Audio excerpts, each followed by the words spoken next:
voyez, on essaie de garder quand même le maximum de chevelu. C'est pour ça que je vous déconseille la méthode classique avec le trou au milieu. Ça, c'est pas bon.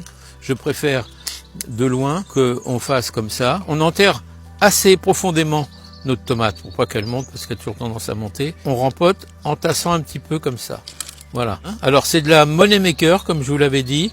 Variété relativement nouvelle mais très productive. Alors on verra bien, moi c'est la première année que j'en fais, mais elle a tellement été recommandée par les conservatoires qui existent un peu partout, notamment celui à Montrichard, et qui disait que c'était vraiment pour lui une des variétés les plus costauds, les moins sensibles aux maladies et qui était très productive. Bon, écoutez, moi je les crois sur parole, il n'y a pas de raison de douter toujours de tout, hein, il n'y a pas de raison, on n'est pas dans la société du complot, enfin pas trop.